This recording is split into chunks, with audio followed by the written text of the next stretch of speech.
In our last video, we learned what a matrix was, and we learned how to identify different vocabulary aspects of a matrix. In this video, we're going to talk about one use of a matrix, and it's going to kind of get us along a path of like why you would actually even care about a matrix and what they do for us.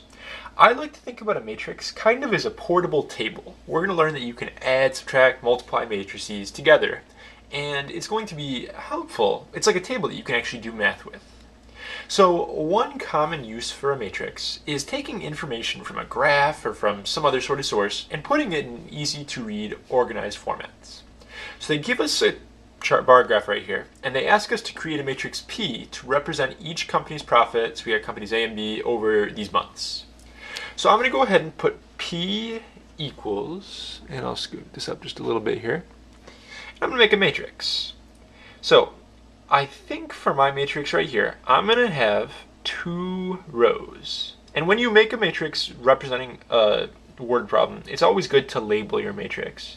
So we're going to have company A, and we're going to have company B. So my two rows, I'm going to have all of A's stuff going on here, all of B's stuff going on here. And my different columns are going to be the month. So I'm going to label everything beforehand. We got August, we got September, October, November.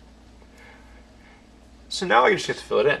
Company A in August, company A is the blue guy, was at 150. So there's a 150 right there.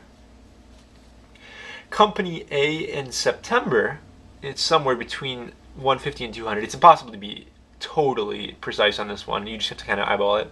I'd say it's a little less than halfway. Halfway would be 175. So maybe I'll call that 170. I need to give myself a little more space here, make my matrix a little bigger. So I have September, then I'm going to have October, and I'm going to have November. Company A in October, they took a hit in that month. They were down to probably about, again, just estimating here, maybe 65 or so. Followed by November, they're all the way down at 10, it would appear. So this gives us a pretty good idea of what's going on here.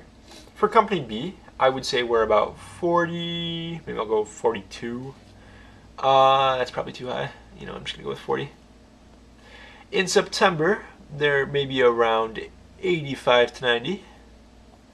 October, they jumped all the way up to 200. And in November, maybe I would call that 230. So this is a matrix taking all the same info that's in the bar graph here, but putting it in an organized little charts. Now, if you wanted to, there's nothing that said you couldn't have made your matrix the other way.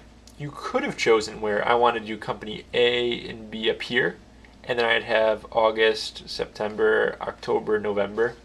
So I would be filling it in like this. So it'd be the 150 would have gone here, the 170 would have gone here, and so on. You just fill it in like that. Either way is totally acceptable. Based on my graph, my matrix though, I want to figure out what the element P sub 12 represents. And I'm going to kind of talk about what it actually means in the context of my problem. So first of all, P sub 12 is the first row, second column. So that's going to be 170. So P sub 12 equals 170. And that was company A's profit in September. If you label your matrix, it's really quite simple or very quick to figure out what the different elements actually represent.